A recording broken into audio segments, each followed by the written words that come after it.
What does it take to build a civilization on a chain of volcanic islands at the edge of the Pacific? No vast plains, no great rivers, just mountains and forests and sea. And yet the people who settled there created something that has endured for more than 10,000 years. A culture so resilient, it survived invasion and earthquake and isolation and the arrival of warships in its own harbor, and still emerged as one of the most distinctive civilizations on Earth. Tonight we begin at the very beginning and follow the entire story of Japan. The camera falls through cloud. Below, black volcanic rock meets white surf. The islands curve away into the Pacific like the spine of something ancient, something that has not finished moving. But before our journey begins, please take a moment to like the video and subscribe. It's a simple and wonderful way to support the channel, and it means a great deal to me. I'm also always curious to know where in the world and at what time you're joining me tonight. Drop it in the comments below. Now let's begin. Start here, not with emperors or warriors or the great flowering of Japanese art. Start with fire beneath the ocean floor. Around 15 million years ago, Japan did not exist as a separate place. It was attached to the eastern edge of the Eurasian continent, a peninsula jutting into ancient water. Then the tectonic plates shifted. The Pacific plate ground beneath the Okhotsk plate to the north. The Philippine Sea plate pushed under the Eurasian landmass to the south. The pressure was immense, unimaginable, and slowly, over millions of years, the land tore free. The Sea of Japan opened between the islands and the continent like a wound that never fully healed. What remained was a thin, curved chain of volcanic islands, geologically violent, perpetually restless, sitting directly on the Pacific Ring of Fire. The ground here does not sleep. It never has. This matters. It matters deeply, because the land that Japan's people would one day call home was not a gift. It was a challenge. Mountains cover nearly 70% of the archipelago. Flat, farmable land is scarce. Earthquakes come several times each century with enough force to move coastlines. Volcanoes rise above the forests like gods in a bad mood.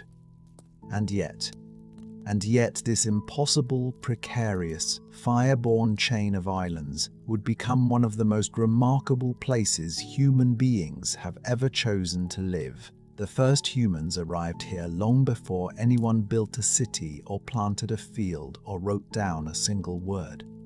The oldest reliable evidence places people on the Japanese archipelago around 36,000 years ago.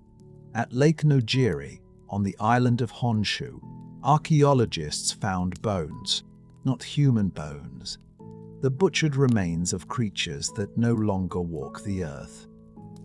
The straight-tusked elephant, Paleoloxodon naumani, the giant deer, Cynomegaceraus yabe. The cut marks on those bones are unmistakable. Human hands made them, human hands that knew how to work stone, how to follow prey, how to survive in a landscape that offered no mercy to the careless. These were not simple people. Stop and think about what it took to reach Japan at all, even during the Pleistocene, when sea levels were lower and land bridges connected parts of the archipelago to the continent. Reaching the southern islands required crossing open water. These first arrivals came by sea, on watercraft, across a stretch of Pacific that has swallowed ships far sturdier than anything they could have built. They came anyway. That alone tells you something about who they were. The volcanic nature of the islands left a strange gift for the archaeologists who would one day study these people. Every major eruption laid down a blanket of ash across the landscape, ash that is datable, ash that acts as a timestamp buried in the earth. One layer, the Aratanzawa pumice, covers all of Japan and dates to around 21,000 years ago. It sits in the soil like a page in a book, separating what came before from what came after. Because of these layers, the Japanese Paleolithic record carries an unusual precision. The ground itself keeps time here. And then, around 14,500 years ago, something changed. Something that would reshape the story of human civilization, not just in Japan, but everywhere. Pottery. Not the earliest in the world, perhaps, but among the very oldest. The people archaeologists call the jamon pressed cords into wet clay, coiled it into shapes, and fired it in open flame. The name jamon means cord-marked. It was given to them by an American scholar named Edward Morse, who found shards of their work in 1877 and could not quite believe what he was holding, because what he held was evidence of a society that had been doing this, refining this, building on this for 10,000 years. 10,000 years. Let that settle. From the first Jamon pottery to the fall of the Western Roman Empire is roughly the same span of time as the Jamon period itself. These were not a people passing through. They were a people at home. Imagine a Jomon settlement on the coast of what is now northern Honshu, 3,000 years before the pyramids at Giza. The air smells of wood smoke and salt, and something sharper, the iron smell of recent rain on hot stone. Pit dwellings are sunk into the earth, their roofs thatched with grasses that rustle in a wind off the sea. Children move between the houses. Somewhere close, a woman shapes clay with her palms, pressing a length of twisted cord along the surface in a pattern that her mother taught her, and her mother's mother before that. The sound of the sea is constant. It is the background to everything here. These were hunter-gatherers, but do not let that phrase shrink them in your mind. The Jomon developed a sophisticated society across a landscape that stretched from Kyushu in the south to Hokkaido in the north. They fished, they foraged, they hunted, and they built something that endured for longer than most empires have ever dreamed of lasting. The evidence of their inner life is extraordinary. Across Jomon sites, archaeologists have found small clay figurines called dogu. They are strange and haunting objects, wide-goggled eyes that seem to stare upward at something beyond the visible world. Bodies shaped in ways that suggest pregnancy, fertility, spiritual significance. Arms outstretched. Some are deliberately broken, as if the breaking itself was the ritual. No one alive today can tell you exactly what the Jomon believed, but the Dogu tell you that they believed something.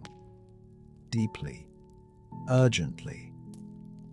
These were people who felt the world was alive with forces that needed to be addressed. The Jomon people were not a single, uniform group. Genetic studies reveal remarkable diversity. Populations in Hokkaido differed significantly from those in central Honshu. Some groups carried ancestry traceable to ancient Siberian populations, descendants of people who had once lived near the Altai Mountains. Others showed closer connections to Southeast Asian groups. There were likely multiple waves of migration into the archipelago across thousands of years. The Jomon were, in the truest sense, a people shaped by the sea, by arrivals, by mixing, by adaptation. And they adapted extraordinarily well. In a land that shook beneath their feet and erupted above their heads, they built a culture that persisted for 10 millennia. They ground stone tools at a time when the rest of the world was still only chipping them. Ground stone technology associated everywhere else with the Neolithic revolution around 10,000 years ago, appears in Japan as early as 30,000 years ago. No one is entirely sure why, but it suggests a people who were experimenting, innovating, responding to what the land demanded of them. The land demanded a great deal. And then, at some point that archaeologists still debate, rice arrived. Whether it came first from the Korean peninsula or from the river valleys of southern China is a question that has occupied scholars for generations. The answer matters because it touches something that will echo through every chapter of Japan's story: the tension between what is native and what is foreign, between what grew here and what was carried across the water, between the Jomon world, ancient and self-sufficient, and the world beyond the sea that was always pressing closer. The first signs of rice cultivation appear in the archaeological record, somewhere between 1,000 and 800 years before the Common Era. Not in the deep heartland of the Jomon world. On the edges, in northern Kyushu, closest to the continent, in the places where the sea crossing was shortest and the foreign wind blew strongest. Rice did not arrive with trumpets. It arrived quietly, the way most world-changing things do. A seed, a technique, a way of feeding more mouths from less land. The Jomon would have stood at the edge of their forests and watched. What did they see? In those first encounters with people who farmed, people who stayed in one place, who built differently, who measured the world in harvests rather than migrations. We cannot know exactly what passed through the mind of a Jomon hunter watching a field being cleared for the first time. But we can look at what came next. And what came next was transformation. For now, though, the Jomon world still holds. The forests still stand. The pit dwellings still smoke in the morning cold. The dogu still stare upward with their wide, strange eyes. A woman on a hillside, in what will one day be called Japan, holds a clay vessel she has shaped with her own hands, and the cord marks on its surface catch the last light of an autumn afternoon. And somewhere beyond the sea, a different people are learning to grow their food in flooded fields, and the distance between those two worlds is shrinking. It has always been shrinking. The Jomon had survived here for 10,000 years. They had made this land their own. But somewhere beyond the sea, a different people were coming. And when they arrived, nothing would ever be the same again. The bronze bell comes out of the earth, green and cold. The researcher turns it over in careful hands, brushing soil from its surface, and for a moment the world goes quiet. This object has been buried for over 2,000 years. It was placed here deliberately. Someone chose this hillside, dug this hole, and left this bell in the dark on purpose. We do not know exactly why, but we know who made it, and we know what they replaced. The Jomon had kept this land for 10,000 years, but the small clay figure with its outstretched arms could not stop what was coming across the sea. Around 900 years before the Common Era, boats began to arrive on the western shores, and the people inside them carried something that would change Japan forever: a handful of rice. They came from the Korean peninsula. Some had roots reaching back further into the continent itself. They brought wet rice agriculture. They brought bronze. They brought iron. And they brought something harder to name but just as powerful. A different way of organizing human life.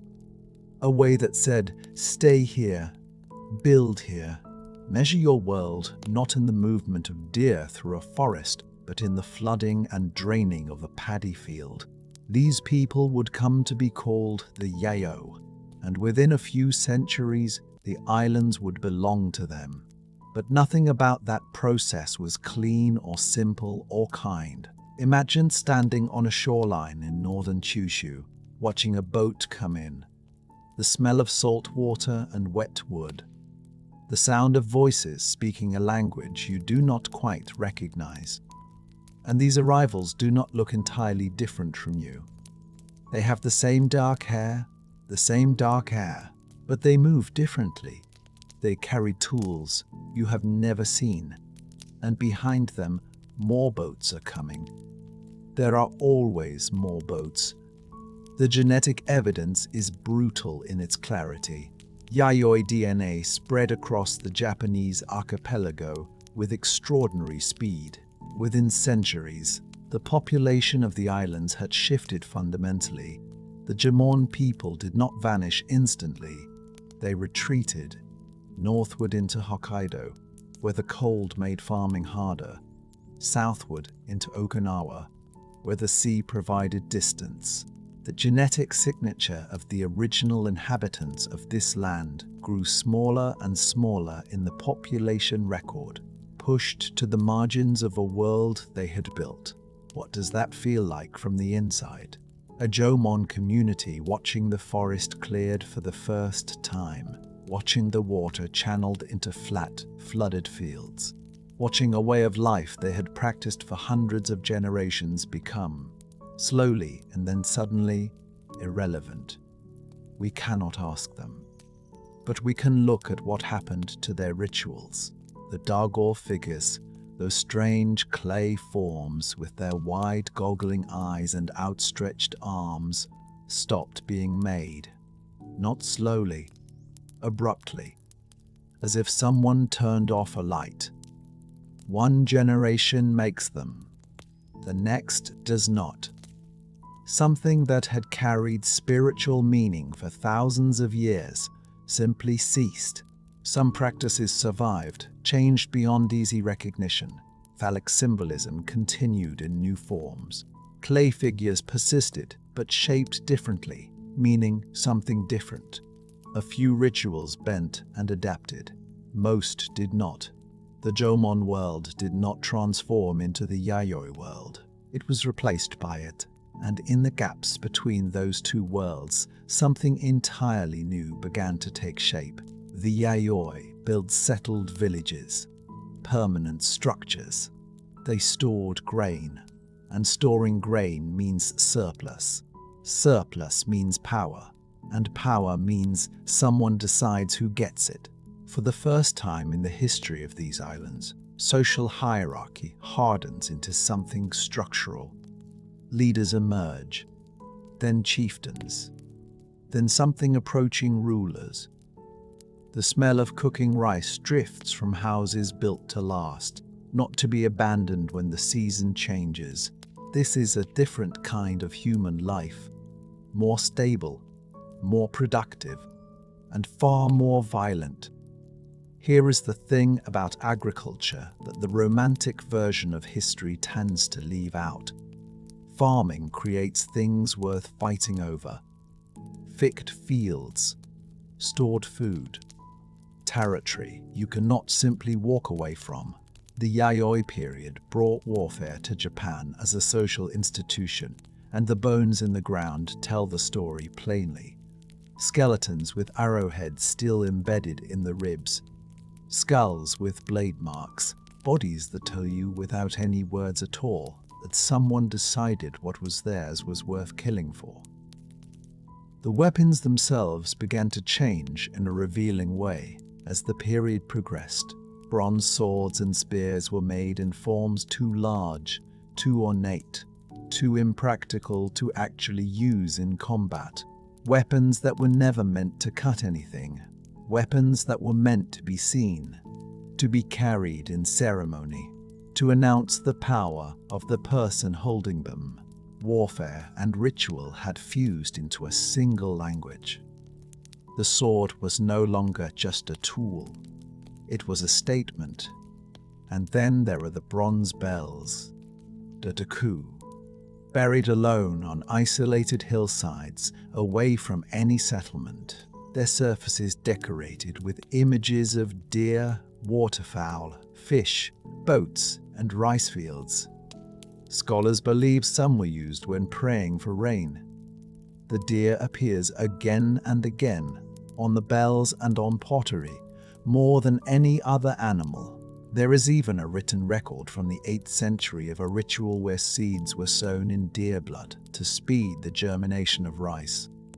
The deer connected the spiritual world to the agricultural one.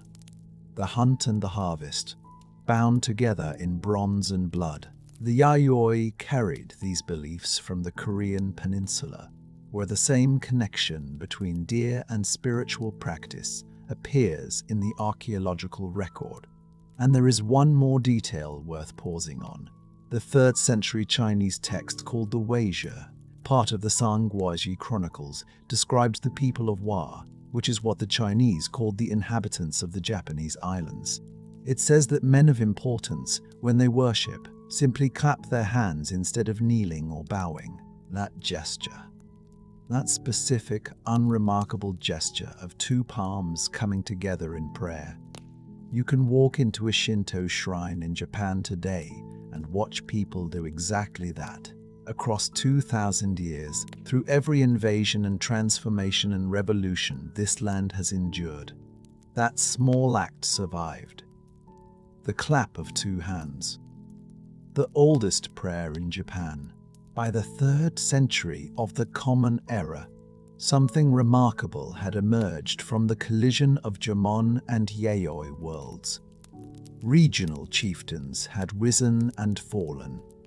Alliances had formed and broken, and somewhere in the western part of the archipelago, in a place the Chinese chronicles call Yamatai, a single figure had gathered enough power to rule over a confederation of smaller kingdoms. Her name, as the Chinese wrote it, was Pimiko. We call her Miko. The way Ji describes her in terms that are careful, precise, and deeply strange. She occupied herself with magic and sorcery. She bewitched the people. She never appeared in public. She lived in a palace attended by 1,000 women, with only a single man permitted to bring her food and carry her words to the outside world. That man was her younger brother, also a shaman. Together they ruled. She spoke to the spirits. He spoke to the people. She was the conduit between the human world and whatever lay beyond it. When she died, the Chinese records say, a great mound was raised over her body. Over 100 men and women were buried with her, and the kingdom fell briefly into chaos before a young girl of the same lineage was placed on the throne and order returned. Himiko was not just a ruler. She was the mechanism by which the world held together. Without her, things fell apart. Where exactly was Yamatai? Nobody knows for certain. The location is one of the great unsolved mysteries of Japanese history. The Chinese text gives distances and directions that scholars have argued over for centuries without resolution. Some place Yamatai in northern Kyushu, others place it further east in the Yamato region that would later give Japan its imperial heartland. Early Japanese records, the Kojiki and the Nihon Shoki, do not mention Himiko at all. She exists in Chinese writing and almost nowhere else, a queen preserved in foreign ink, her own people apparently choosing not to remember her, or perhaps remembering her under a different name. The cold air on that hillside where the bronze bell was buried still carries something unresolved. The bell was placed here deliberately. The deer etched on its surface still stares outward. The woman who spoke to spirits and never showed her face is still somewhere underneath the earth of Western Japan, in a mound we have not found, in a location we cannot name. The Chinese looked at these remote islands and saw curiosity. A country in the Eastern Sea, ruled by a woman who dealt in magic. They wrote her name in their records. They sent her gifts of bronze mirrors and silk. They gave her a title. They thought they were documenting a small, distant, and slightly exotic corner of the world they knew. They had no idea what was rising behind her in the forests and rice paddies of those remote islands. Something was forming, something that would one day demand to be called an empire. Something enormous is buried beneath the suburbs of modern Osaka. You can only see it properly from the air. From above, it reveals itself as a shape unlike anything else on Earth. A keyhole pressed into the ground, surrounded by 3 concentric moats, its forested mound rising from the flat plain like a sleeping giant. The Daisen Kofun, burial place of Emperor Nintoku, stretches nearly half a kilometer from end to end. It covers more ground than the Great Pyramid of Giza. Think about that for a moment. Not a cathedral, not a palace, a tomb. The people who built it wanted you to feel small. By the 3rd century of the Common Era, the islands of Japan were no longer a collection of competing villages trading bronze bells and arguing over rice paddies. Something harder was forming, something with teeth. The warlords of the Yamato plain in central Honshu had been fighting their neighbors for generations, absorbing weaker clans, marrying into stronger ones, and slowly, methodically pulling the surrounding territories into their orbit. War does that. It simplifies. It reduces 100 competing voices to one. The Yamato clan won. And now came the harder problem. How do you make people accept that? Raw force works for a generation, maybe 2. But if you want your victory to last, you need something more durable than spears. You need a story, and the story the Yamato clan told was audacious enough to take your breath away. They claimed their emperor did not merely rule by right of conquest. He ruled because he was divine, a direct descendant in an unbroken line from Amaterasu herself, the sun goddess, the source of light, the force that made the rice grow and the seasons turn, not chosen by heaven, descended from it.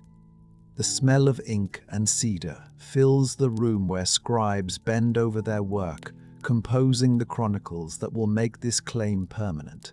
The Kejiki, compiled in 712, and the Nihon Shoki, finished 8 years later. These were not simple history books.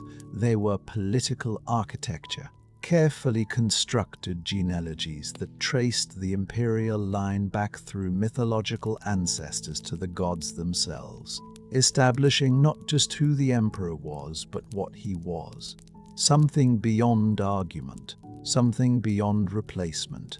The chronicles said Emperor Jimmu, the first emperor, descended from the heavens and founded his dynasty in 660 years before the Common Era. No evidence of Jimmu has ever been found. Scholars are certain he is mythological, but that misses the point entirely. The story was never meant to be verified. It was meant to be felt. And for over 1,000 years, it was. The Kofun period, running from around 250 to 538 of the Common Era, takes its name from these burial mounds. Kofun simply means old two, and they are everywhere across central and western Japan. Hundreds of them. Thousands. Each one a declaration by a regional lord that he mattered, that his death deserved to be marked on the landscape itself. The largest of them, the Daisen Kofun, required an almost incomprehensible amount of labor. Historians estimate it took over 2,000 workers more than 15 years to build. The emperor inside it was being made into geography, into something permanent enough to outlast memory. But even as those mounds were being raised, the Yamato clan was consolidating power in ways that went beyond burial rites.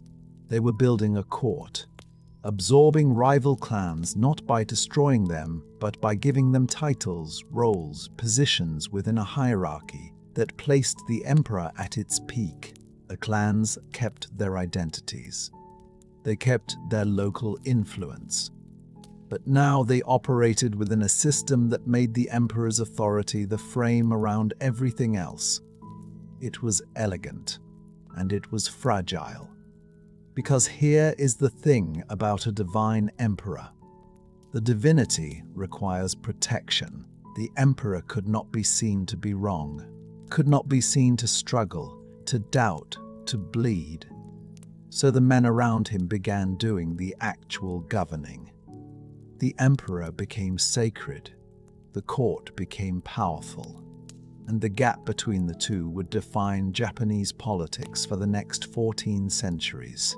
Then, in 552, a ship arrived from the Korean kingdom of Baekje. It carried monks. It carried sutras written on silk. It carried bronze statues with serene faces and downcast eyes.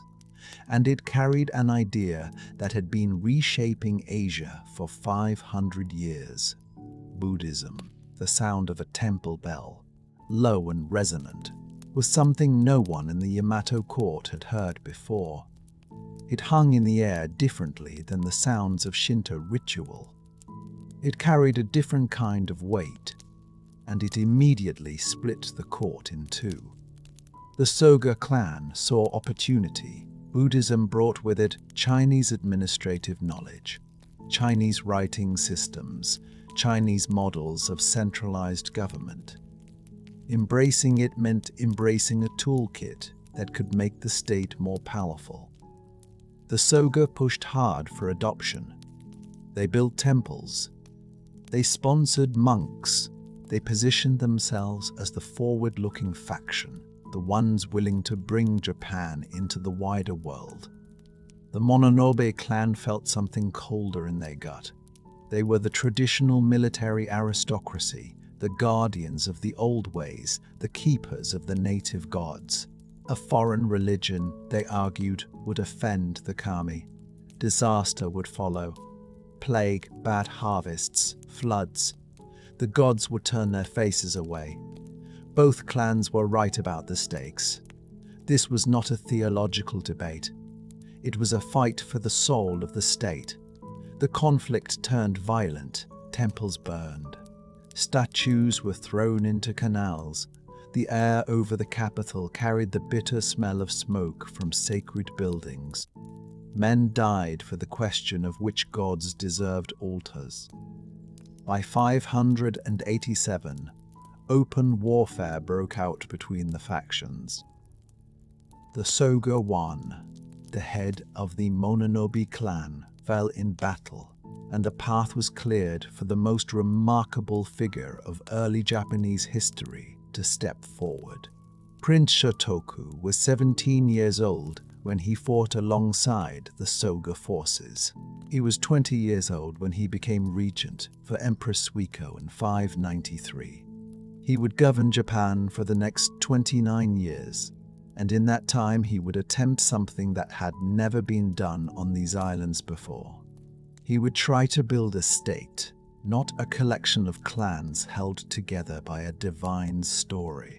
An actual functioning government with laws, with ranks, with a bureaucracy that answered to something larger than family loyalty. In 604, Shotoku issued the 17-article constitution. It was not a legal code in the modern sense. It was a moral framework, drenched in Buddhist and Confucian thought, laying out the principles by which the court should operate. Harmony above conflict, loyalty to the emperor above loyalty to clan, merit alongside birth. The document was radical. It told the aristocracy, plainly, that their personal ambitions were less important than the stability of the whole. Some of them hated him for it. Shotoku's hands were always moving. writing, planning, corresponding. He sent embassies to the great Sui dynasty of China, not as a supplicant seeking favor, but as something extraordinary, an equal. The letter he dispatched to Emperor Yang of Sui opened with a line that landed in the Chinese court like a stone dropped in still water. From the son of heaven of the land where the sun rises, to the son of heaven of the land where the sun sets. The Chinese emperor was reportedly displeased. The Chinese world order had no room for equals. There was one center of civilization, and it was China. Every other ruler was, by definition, a subordinate. But Shotoku had written the letter anyway. He had looked at the most powerful empire in Asia and refused to bow his head on paper. He had claimed, in 4 careful phrases, that Japan stood on the same level as China under heaven. That claim would echo for 1,000 years. Shotoku died in 622. He was 48 years old. The court that had formed around his vision began to fracture almost immediately. The old tensions between clans resurging, the soga overreaching, the system straining under its own weight. But the ideas he had planted did not die with him. In 645, a palace coup removed the dominant Soga leadership with sudden, irreversible violence. The emperor and his allies struck in a single morning, and by the time the sun moved past its peak, the old order had been broken. What followed was something Japan had never attempted at this scale: reform, total and deliberate. The Taika reform edicts came quickly. A new calendar, new court ranks, new systems of taxation, new rules for land ownership, pulling control away from the clans and centering it in the state. A new name for the era itself, Taika, meaning great change, because the people who issued these edicts wanted everyone to understand that what had just happened was not a political adjustment. It was a transformation. They were right. Stand in the light of that moment and look at what had been built over 4 centuries. A divine genealogy durable enough to make the emperor untouchable. A court sophisticated enough to absorb rival clans without destroying them. A constitutional framework borrowed from the greatest civilization in Asia. A willingness to remake the state from the inside when the old structure stopped working. The Japanese imperial system was not just a power structure. It was a myth with administrative teeth. An emperor who could be simultaneously divine and politically sidelined, sacred and ceremonial, the source of all legitimacy and the holder of almost no direct power. The men around the throne governed. The emperor blessed. And the system worked because both sides needed the other. It would survive in one form or another for the next 1,400 years. The oldest continuous hereditary monarchy in the world, stretching from Nintoku's vast keyhole tomb all the way to the current emperor Naruhito, the 126th in the line. That is not a coincidence. That is engineering. They had built something extraordinary, a state that could reorganize itself, an emperor who could be divine and powerless at the same time, a system so elegant it would survive, in one form or another, for the next 1,400 years. But something was coming from across the sea that would shake it to its foundations. Not soldiers, not plague, something far more dangerous. An idea. The idea that crossed the sea was not a weapon. It was a city. Stand in 710 and picture what the Japanese court saw when they looked at Tang Dynasty China. Chang'an. a metropolis of close to 1 million people, laid out in a perfect grid, its boulevards wide enough to march armies down, its palaces rising above walls that stretched for miles, order made visible, power made architectural. The greatest city on earth, and the Japanese had decided they wanted one of their own. They built Nara, not a village, not a fortress, a capital, modeled street by street, block by block, on the Tang blueprint, with broad avenues running north to south and east to west, cutting the city into neat rectangles like a board game played by gods. The smell of fresh timber was everywhere that first year, 710. The sharp, clean scent of cypress and pine cut from mountain slopes and hauled down to the plain. Thousands of workers, thousands of decisions, a city rising from flat ground because an emperor willed it into existence. And then they built the Buddha, Todaichi, the Eastern Great Temple. Inside it, they cast a statue of the Buddha in bronze that stood 15 meters tall. 15 meters. Imagine standing at its feet and tilting your head back. The face alone was the height of a man. It was the largest bronze statue in the world at that moment, and the Japanese had made it. They had looked at what China had and decided to do it bigger, do it grander, do it in a way that announced something to heaven itself. This is what Japan does. It does not merely borrow, it absorbs, transforms, and then exceeds. The court at Nara was already producing literature. The Kojiki had been written in 712, the first written record of Japanese history and myth, a document that wove the gods and the emperors into a single unbroken thread. The Nihon Shoki followed in 720, more detailed, more formal, written in Chinese because Chinese was the language of serious things. And then in 759, the Manyoshu, a poetry anthology, 4,500 poems gathered from across Japanese society, from emperors to soldiers to farmers, in a collection that said something radical. Japanese voices matter. Japanese feeling matters. Japanese words, in Japanese, are worth preserving. The poet Kiyanomoto no Hitomaru wrote many of those verses. He wrote about grief and longing and a particular ache of watching the seasons turn. He was not writing philosophy. He was writing what it felt like to be alive in a body on a particular afternoon with a wind coming in from a particular direction. That is what the Manyoshu was, not a monument.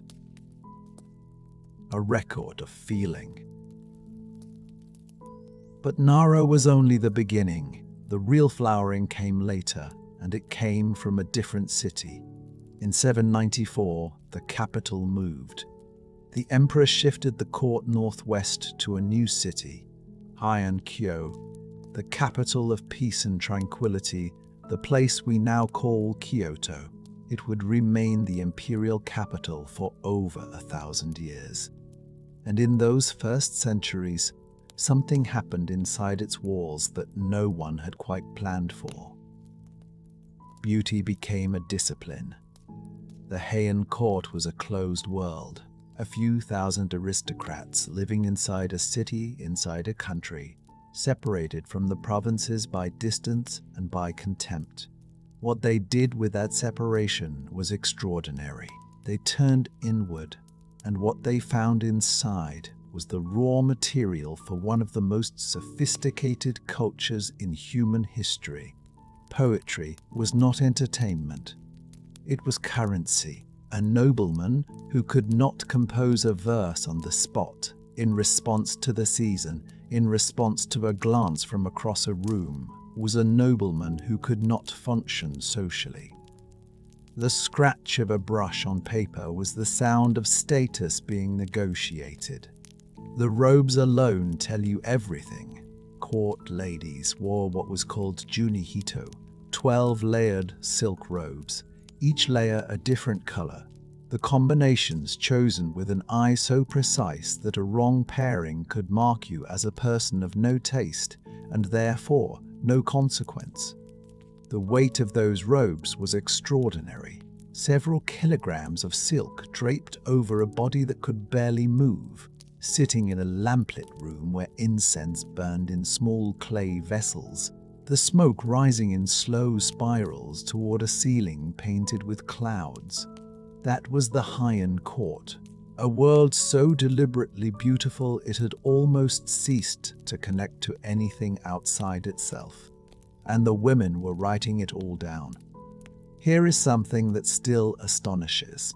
The most important literary works of the Heian period, the texts that would define Japanese culture for centuries, were written not by the men of the court, but by the women.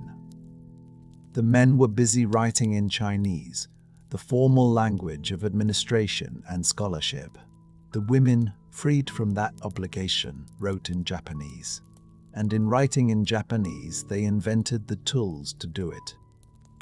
Hiragana and katakana, the syllabic scripts that make written Japanese possible, were developed by court women during this period. They took the complex borrowed architecture of Chinese characters and shaped it into something fluid, something that could capture the sound of a Japanese voice on paper. They built the instrument and then they played it. Sei Shonagon wrote the Pillow Book in the 990s, a record of court life so sharp and so observant that you can still feel the cold of a winter morning in its pages. She wrote about things that delighted her, things that irritated her. The particular quality of snow falling in a garden at night. The embarrassment of being caught crying. She was not writing for posterity. She was writing because she noticed things, and the noticing demanded an outlet. Her contemporary and rival, Lady Murasaki Shikibu, wrote something larger. The Tale of Genji, written in the early 1100s, it follows the life of a prince, his loves, his losses, his long, beautiful decline into longing and regret. It is considered the world's first novel, not a collection of stories, not a chronicle. A novel, a sustained exploration of interior life across hundreds of pages, written by a woman sitting in a lamplit room in Kyoto while the court rustled and murmured around her. The world would not produce another work of comparable psychological depth for centuries. Think about what that means. While Europe was deep in its medieval period, while knights were fighting over strips of muddy land, a woman in Japan was writing a book about the complexity of human emotion that would not be surpassed in its own tradition for 1,000 years. But here is the thing about beauty. It requires protection, and protection requires power, and power, in the Heian court, had quietly migrated somewhere the emperor could not quite see. The Fujiwara clan had been accumulating influence for generations, not through war, through marriage. A Fujiwara daughter married to an emperor produced a Fujiwara grandson who became the next emperor, which meant a Fujiwara grandfather who became regent. The word for the position was sesho, regent. The man who governed in the emperor's name while the emperor was young, then, as the Fujiwara refined the system, kampaku. The regent who governed even when the emperor was an adult. For over 2 centuries, real power in Japan sat not on the throne but beside it. The emperor blessed, the Fujiwara decided. It was the same elegant structure that had made the imperial system durable for so long, now turned against the throne itself. The emperor remained sacred. The emperor remained divine. And the emperor remained, in almost every practical sense, without power. It was a system of extraordinary sophistication. No blood, No coups, no bodies, just daughters and grandsons and the patient arithmetic of family connection.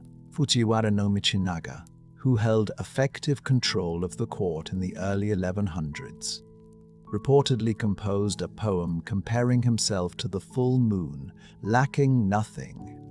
He had placed 4 daughters as consorts to emperors.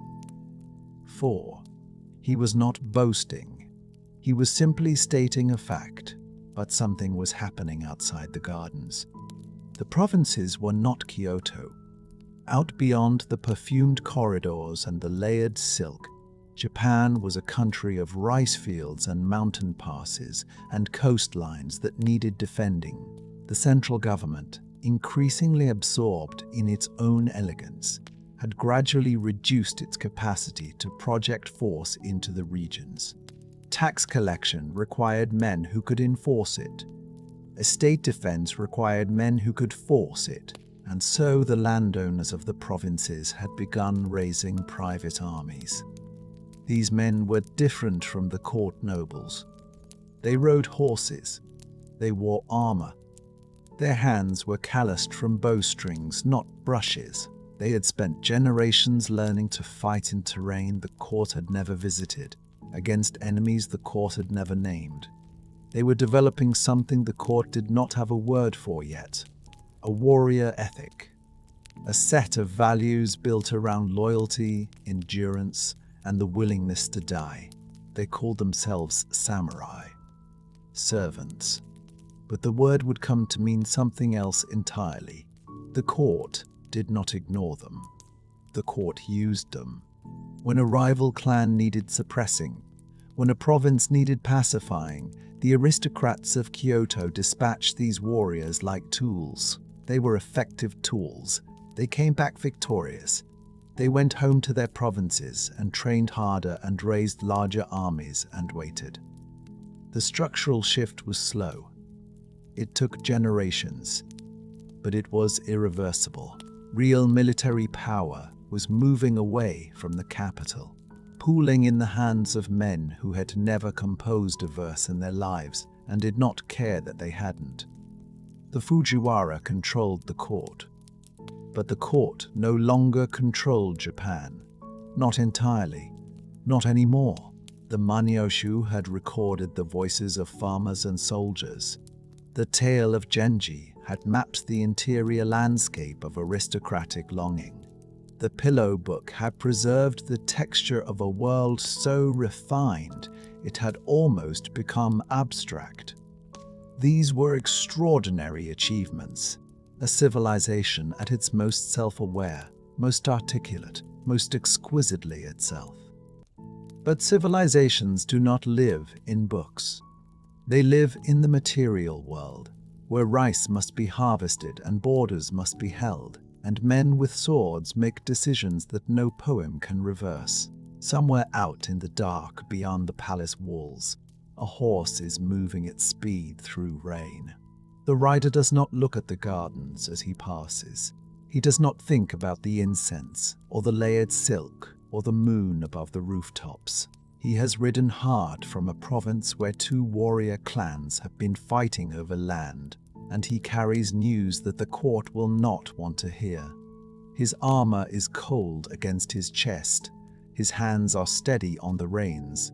The court had spent 300 years perfecting the art of beauty, but beauty requires someone to defend it, and the men who had learned to fight on Japan's frontiers had spent those same 300 years learning something else entirely. They were coming now, and they would not be polite about it. The drums began before dawn at Dan no Ura. In the spring of 1185, the last of the Taira ships burned on the water. A samurai standing on the shore watched the smoke rise and the hulls go under, one by one, until the strait between Honju and Kyushu held nothing but floating wreckage and the bodies of men who had once controlled the imperial court. The salt air smelled of ash. Somewhere out on the water, a child was dying. His name was Antoku. He was 8 years old. He was the emperor of Japan. His grandmother held him in her arms, told him that beneath the waves lay another pure land, and stepped off the side of a sinking ship. They went down together. The horseman in the rain had arrived. He had brought an army. The age of poets was over. The age of warriors had begun. In the year 1185, a general named Minamoto no Yorikomo did something no Japanese leader had ever done before. He took power and he refused to give it back. Not to the emperor, not to the court, not to anyone. He built his government, not in Kyoto among the incense and the silk, but in Kamakura, a city on the coast, far from the perfumed corridors where Japan had been governed for 3 centuries. He called it a shogunate, a military government, and just like that, the center of Japan shifted. The Genpei War that ended at Dan no Ura had been 5 years of pure destruction. The Taira and Minamoto clans had torn the country open between them. Battles in mountain passes and river deltas and on the open sea. Villages burned. Aristocratic families who had never held a sword suddenly learning what it meant to live inside a war. The court in Kyoto had watched it happen and could do almost nothing. Its armies were gone. Its power was borrowed. And when Yoritomo's forces finally cornered the last Taira ships in that narrow strait, it was not just a clan that drowned. It was the old order itself. The samurai who had won that war were not the elegant figures of later legend. Not yet. They were hard men from hard provinces, who had spent their lives in the saddle, who measured status in land and loyalty and the number of men who would follow them into a fight. Their code was forming, slowly, out of necessity. Loyalty to your lord above all things. Willingness to die without hesitation. Contempt for surrender. These were not ideals invented in peacetime. They were lessons written in blood on the fields of the Genpei War. Yoritomo's shogunate held, but holding power and transmitting it are different problems. After his death, control of the Kamakura government passed not to his sons but to the Hojo clan, who had married into his family and then quietly, methodically, removed everyone standing between them and authority. Japan had traded one set of political manipulators for another. The emperor still sat on his throne in Kyoto. The shogun still held his title in Kamakura. And behind both of them, the Hojo regents pulled the strings and made the decisions and did not apologize for any of it. Then Kublai Khan looked east and decided he wanted Japan. The letters arrived between 1266 and 1273. 6 diplomatic missions, 6 demands for submission. The Kamakura shogunate ignored every one. Kublai could not believe it. His envoys had been treated, according to one account, like minor nuisances at a provincial inn, forced to wait for months in poor accommodations before being dismissed without a reply. When he sent more envoys in 1275, the Hojo regent Tokumun had them beheaded. 5 more came in 1279. He beheaded those too. Their graves still exist in Kamakura. Kublai Khan assembled a fleet. The first invasion came in November of 1274. Mongol, Chinese and Korean forces landed on Tsushima Island before dawn on the 4th of November. The deputy governor there, a man named Sosukuni, had 80 mounted samurai. He rode out to meet a force the Japanese sources describe as 8,000 warriors on 900 ships. He knew what was coming. He rode out anyway. By nightfall, he was dead. The invaders burned the buildings around the beach and killed most of the people they found. They moved to Iki Island next. The governor there, Taira no Kagetaka, fought with 100 samurai and whatever armed civilians he could gather. He fell back to his castle. By morning, it was surrounded. He sent his daughter away on a ship with a trusted retainer. Mongol archers spotted them on the water and opened fire. His daughter was killed. Kagetaka made one final sortie with 36 men. 30 of them died. He committed suicide with his family inside the castle walls. The fleet reached Hakata Bay on the 19th of November, and there the Japanese soldiers encountered something they had never faced before. The Mongol forces advanced in dense formations, shields locked together, moving as a single mass. They used explosive bombs, iron casings packed with gunpowder and scrap metal, fired from catapults and thrown by hand. The blasts made the horses uncontrollable. The noise was like nothing the samurai had heard before. One Japanese account described soldiers blinded and deafened, unable to tell east from west. When a Japanese commander's grandson fired a single arrow to announce the start of battle, the Mongols laughed at him. The fighting was fierce and brief and uncoordinated. One samurai named Takazaki Suwanaga disobeyed orders and charged a Mongol detachment before the signal came. His horse got stuck in the mud. He was hit by arrows. He survived only because another warrior charged in and drove the enemy back. By nightfall, the Japanese had been pushed several kilometers inland and Hakata was burning.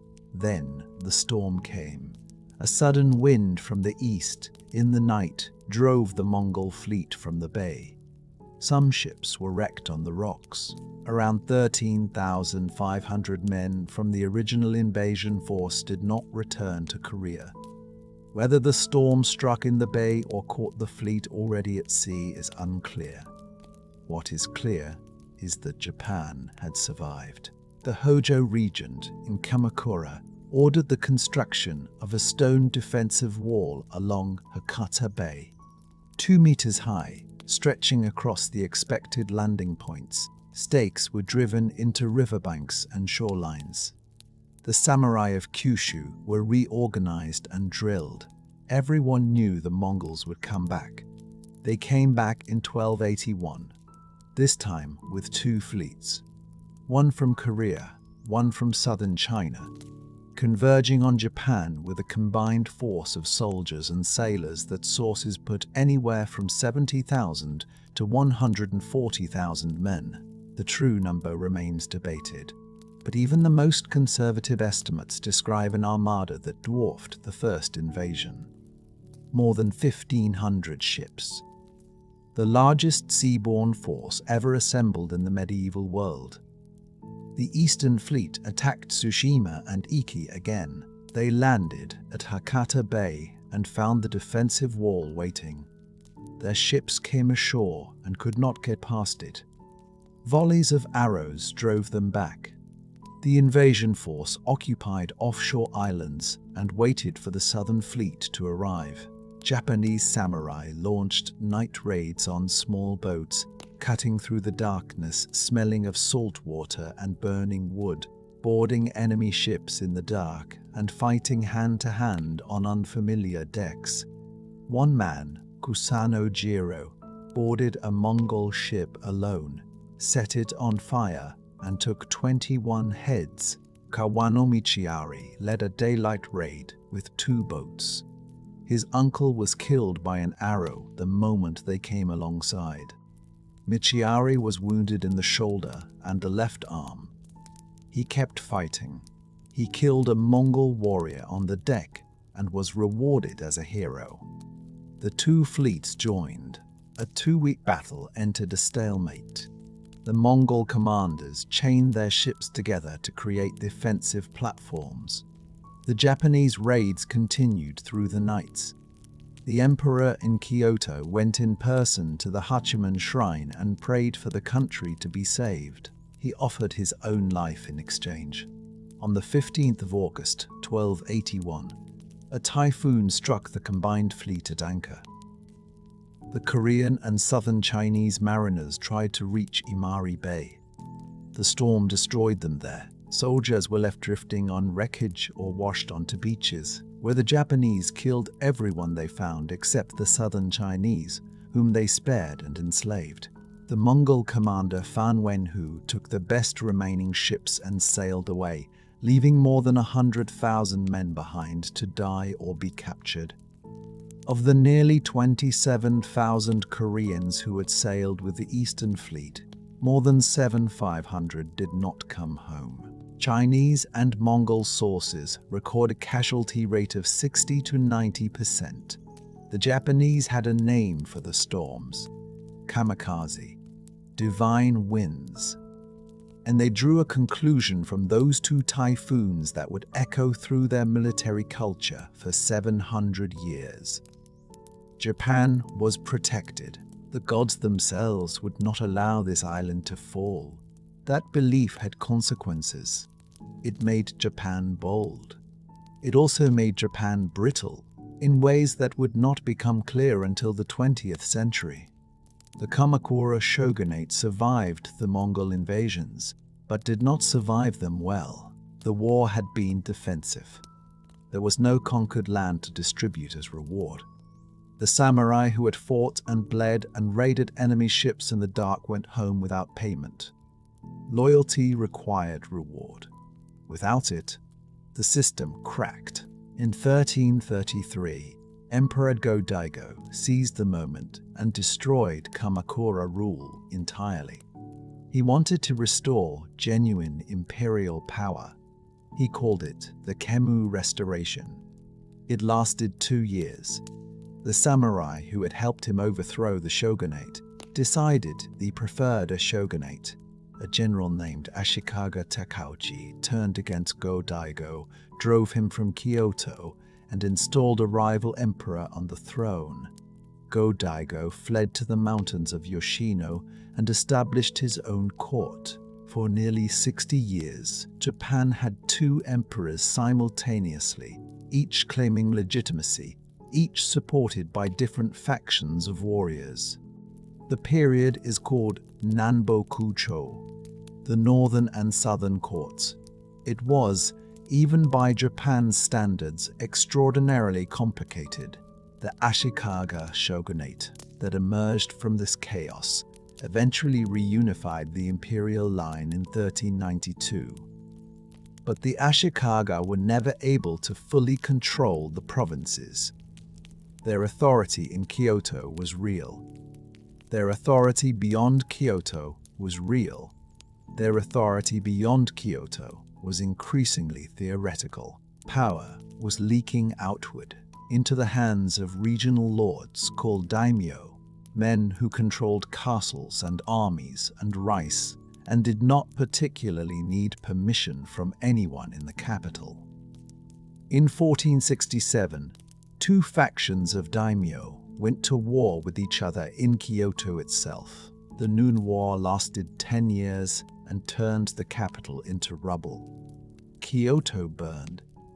The city that had been the heart of Japanese civilization for nearly 7 centuries was reduced to ash and competing armies fighting street by street. When it was finally over, nothing was resolved. The Ashikaga shogunate still existed in name. In reality, it controlled almost nothing. What followed was the Sengoku period, a century of near-total civil war. Japan fractured into dozens of competing domains, each ruled by a daimyo who held his territory by force and expanded it the same way. Alliances formed and collapsed overnight. Betrayal was a military strategy. Loyalty was a commodity. The country that had once been governed by the elegant manipulation of court ritual was now being governed by men who measured everything in troops and terrain and the willingness to burn a rival's castle to the ground. Out of this came 3 men who would change everything. Oda Nobunaga was the first. Ruthless, innovative, genuinely terrifying to his enemies. He used muskets, introduced to Japan by Portuguese traders in 1543 at a scale no one had attempted before.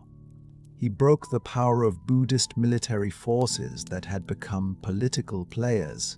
He marched into Kyoto in 1568 and began forcing order onto a country that had forgotten what order felt like. He was assassinated in 1582 by one of his own generals, Akechi Mitsuhide, before he could finish the work. Toyotomi Hideyoshi picked it up, a man born with nothing, the son of a peasant foot soldier who had risen through pure ability to become Nobunaga's most effective commander. He completed the unification of Japan's main islands. Then, bizarrely, he launched 2 invasions of Korea, trying to conquer China through the peninsula. Both failed. When he died in 1598, his coalition began to come apart almost immediately, which left Tokugawa Ieyasu at the Battle of Sekigahara in 1600, on a field thick with cannon smoke and the smell of churned mud and blood. Ieyasu watched the last of his enemies break and run. The bodies of men who had stood against him lay in the autumn grass.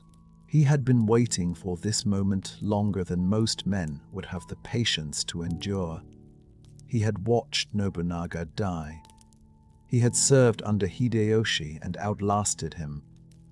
He had moved carefully, allied strategically, and never spent his strength before the moment was exactly right. Now the moment was here. He stood on that field and watched the smoke clear. It had taken 150 years of war, but Japan was finally being reunited under a single hand. Ieyasu had watched Nobunaga die. He had watched Hideyoshi's empire collapse. He had waited longer than any sane man would wait. And now, on this field, in this smoke, the waiting was over. He had won. But the question was, what would he do with it? Because the answer he chose would seal Japan off from the rest of the world for 250 years. Ieyasu did not celebrate. That is the thing people forget. After Sekigahara, after the smoke cleared and the last of his enemies broke and ran through the autumn grass, he went back to work, quietly, methodically, the way a man builds a house, not a bonfire. In 1603, he established his shogunate at Edo, not at Kyoto, the ancient imperial capital where the emperor still sat in ceremonial stillness, not at Osaka, the great merchant city. Edo, a small castle town on a marshy bay on the eastern coast of Honshu. The choice was deliberate. Kyoto carried too much history, too many old loyalties. Edo was his. He would build it from nothing, and it would answer to no one but him. Think about what Japan felt like in 1603, a country that had known nothing but war for 150 years. Fathers who had never seen peace. Grandfathers who had never seen peace. Children who had grown up knowing that the sound of hoofbeats meant run. And then, suddenly, silence. The kind of silence that rings in your ears after a long noise stops. It must have felt like a miracle. It was also a cage. Ieyasu moved fast to make sure the peace would outlast him. He created a system called Sankin Kotai, alternating residence. Every feudal lord, every daimyo across Japan was required to spend part of each year at Edo, not visiting, living, with their families, their retainers, their entire household. When they returned to their home provinces, their wives and children stayed behind, in Edo, as guests, as hostages. No one said the word hostage. No one needed to. The journeys themselves were ruinously expensive. A great lord traveling to Edo moved with hundreds of retainers, horses, servants, and ceremonial equipment. The roads filled with these processions, elaborate and costly. The daimyo arrived at Edo poorer each time. They maintained two great households instead of one. They could not save. They could not build armies. They could not plot. By the time Ieyasu was done designing this system, the lords of Japan were financially exhausted just keeping up appearances. The shogunate had turned pride into a leash, and then came the Christians. Portuguese missionaries had been in Japan since the 1500s. By the early 1600s, there were hundreds of thousands of Japanese converts, maybe more, concentrated heavily in the southern island of Kyushu.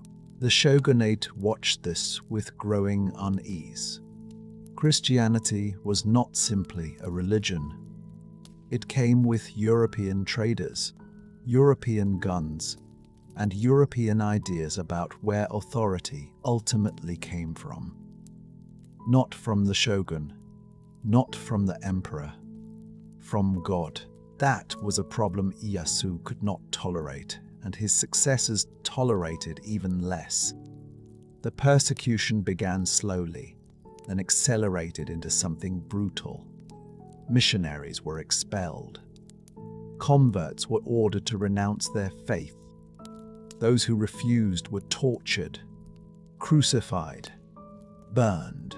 The smell of those executions drifted over the villages of Kyushu for years, and the communities that survived went underground, hiding their faith in carved statues that looked like the Buddhist goddess Kannon, but cradled a hidden image of the Virgin Mary inside. In 1637, it broke open. In the Shimabara Peninsula in Kyushu, a population of Christian peasants, ground down by brutal taxation and famine, rose in rebellion. 37,000 men, women, and children took shelter in a crumbling castle at Hara. They had almost no food. They had almost no ammunition. They had faith and they had desperation, and neither was enough. The shogunate's forces, nearly 100,000 soldiers, besieged the castle for months. When the walls finally fell, the killing was total. 37,000 people. Gone. The castle ruins still exist today, quiet and grassed over, with the ocean glittering below. After Shimabara, the shogunate sealed Japan. The Sakoku Edicts of the 1630s closed the ports. Japanese citizens were forbidden to travel abroad. Those who left could not return. Foreign ships were turned away, with one narrow exception: the Dutch. The Protestant Dutch, who had no missionaries, no pope, no interest in saving Japanese souls. They wanted trade, nothing more, and that the shogunate could manage. The Dutch were confined to a tiny artificial island in Nagasaki harbor called Dejima. It was barely the size of a city block. They could not leave it. Japanese merchants came to them, and through that single controlled crack in the wall, Japan conducted its commerce with the wider world. And here is the extraordinary thing. Inside the sealed kingdom, Japan bloomed. The cities grew. Edo swelled from a castle town into a metropolis of over 1 million people by the mid-1700s. 1 million. At that moment, Edo was the largest city on earth.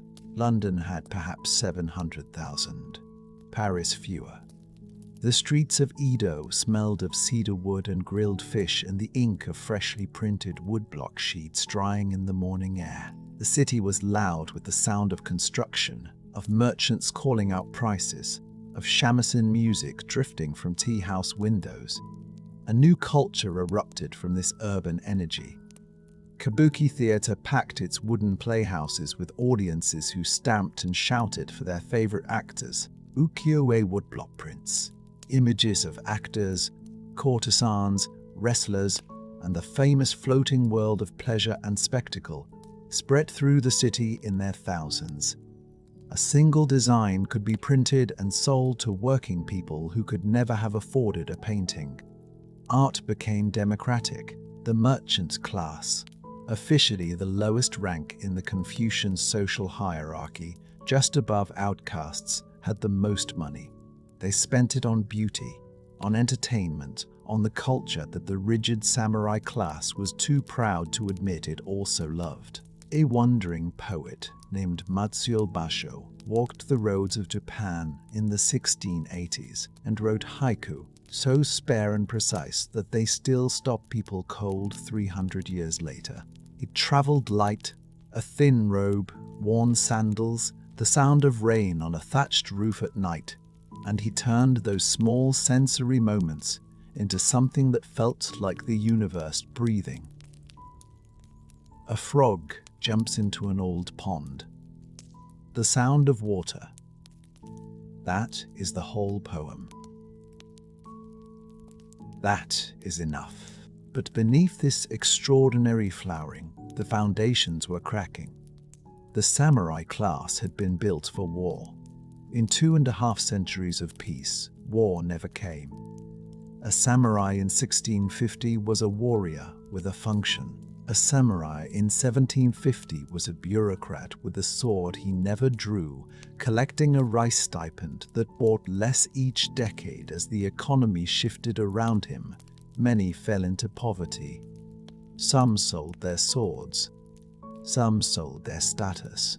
The warrior caste that had defined Japan for centuries was slowly, quietly going bankrupt in the middle of the longest peace the country had ever known.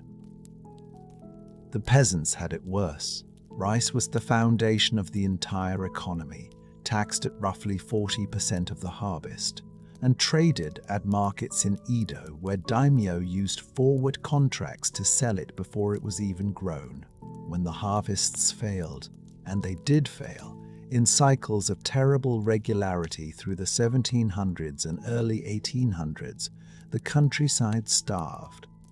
Peasant rebellions flared up across Japan, not one great uprising, but hundreds of small ones. Desperate farmers with farming tools facing samurai with swords, and the samurai winning every time, and nothing changing. The Tokugawa system had no mechanism for reform. It had been built to prevent change.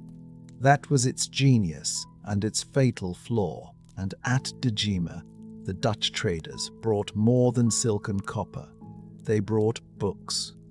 Medical textbooks with diagrams of the human body that Japanese physicians had never seen.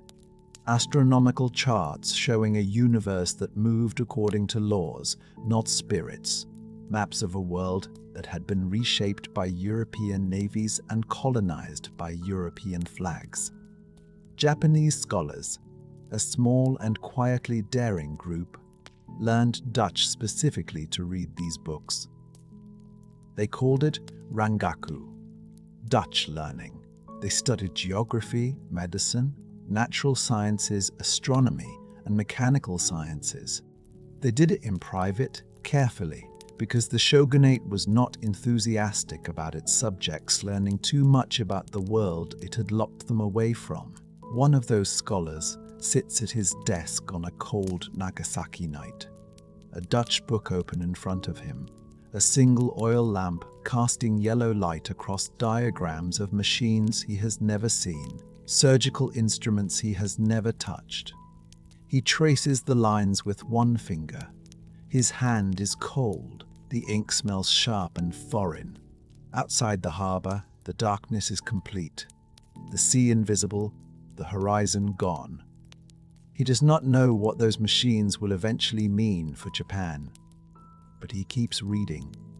He turns the page, because the world outside that harbor had not been still. While Japan refined its poetry and perfected its theater and debated the price of rice, Europe had been through revolutions, industrial ones. The steam engine had arrived. Textile mills were running. Iron foundries were burning through the night. Navies that once sailed by wind alone were beginning to imagine ships that carried their own wind inside iron boilers. The British had colonized India. The Dutch had colonized India. The Spanish and Portuguese had carved up half the world, and now a young nation on the far side of the Pacific, barely a century old, was looking for faster trade routes to China and needed somewhere to resupply its ships. The door that Ieyasu had locked in the 1630s had kept Japan safe and whole and self-contained for 2.5 centuries. It had allowed something genuinely remarkable to grow, a culture unlike anything else on Earth. A city of 1 million people running on rice futures and woodblock prints, and the enforced elegance of a warrior class with nothing to fight. A country that had looked inward so long it had become, in many ways, extraordinary. But extraordinary is not the same as prepared. Inside that sealed kingdom, something extraordinary had grown, a culture unlike anything else on Earth. But outside the harbor, in the darkness beyond Dejima's single lantern, the world had not been waiting. Steam engines were turning, navies were expanding, and somewhere across the Pacific, a young nation was looking for a shorter route to China. The door was about to be knocked off its hinges. The Dutch scholar had been reading by lantern light. But no amount of reading had prepared Japan for the morning of July 8, 1853, when 4 black warships sailed into Edo Bay and the entire world changed. Commodore Matthew Perry of the United States Navy had arrived, and he was not asking. Stand on the shore that morning and imagine what you see. 4 ships, no sails. Dark iron hulls sitting low in the water. Smokestacks breathing thick black columns into a clear summer sky. The smell of coal smoke drifting across water that had known nothing but wooden junks and fishing boats for 2.5 centuries. The crowds gather in silence. Not the silence of calm. The silence of people whose minds cannot process what their eyes are showing them. Some call the ships Kurofune, black ships. The name will stick forever. Perry carries a letter from President Millard Fillmore. The letter is polite.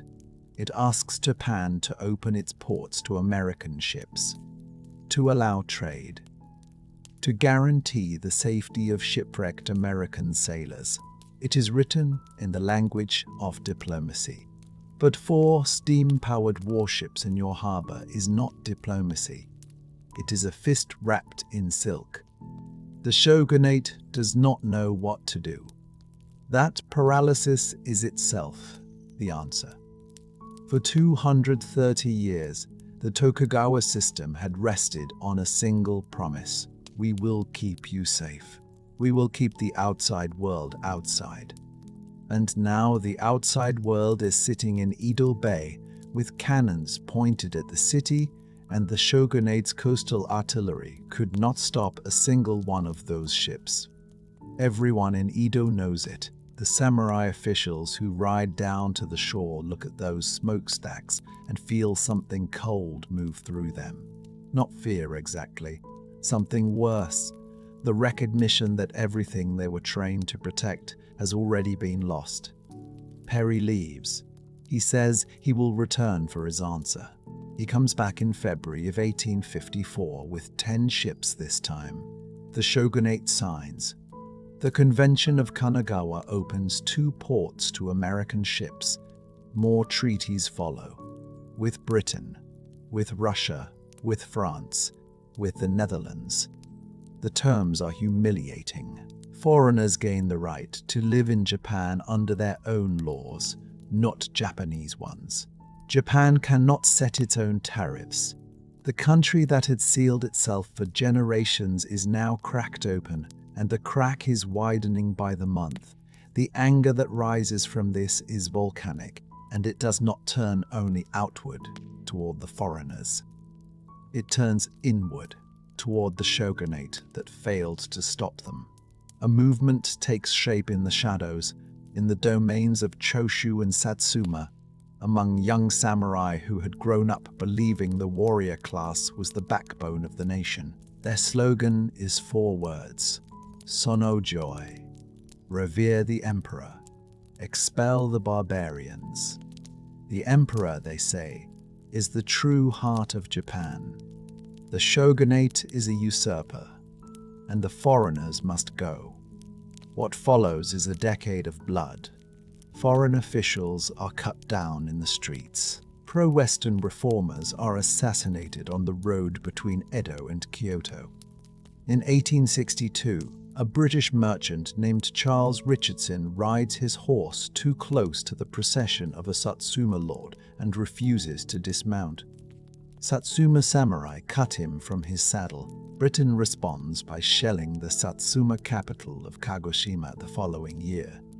The harbor fills with smoke and burning timber, and the smell of it carries for miles inland. Choshu fires on foreign ships in the Straits of Shimonoseki. A combined Western fleet responds and destroys Choshu's coastal batteries. The lesson is the same each time. Expel the barbarians is a beautiful slogan. It is not a strategy. The smarter men in Choshu and Satsuma draw the only conclusion available to them. You cannot fight the West with swords. You have to become the West, or something like it, fast enough to survive. By 1866, Choshu and Satsuma, long-standing rivals, form a secret alliance. They share a common enemy now, not the foreigners, the shogunate. In 1868, their forces march on Edo. The last Tokugawa shogun, Yoshinobu, sees the armies gathering and does something unexpected. He steps down. He hands power back to the emperor without a major battle in the capital. It is not surrender exactly. It is a man reading the room and choosing to live rather than be destroyed. But the war is not over. Tokugawa loyalists fight on in what history calls the Boshin War. The fighting moves north. The last holdouts make their final stand on the island of Hokkaido. By June of 1869, it is finished. The Tokugawa era is over. 230 years of shogunal rule ended. The emperor is a 15-year-old boy named Mitsuhito. He will take the name Meiji, enlightened rule. The men who put him on the throne are not naive idealists. They are cold, brilliant, ferociously ambitious administrators from Choshu and Satsuma who have decided that Japan will modernize or die. They choose modernization, and they pursue it with a ruthlessness that takes the breath away. Within 3 years, the feudal domains are abolished.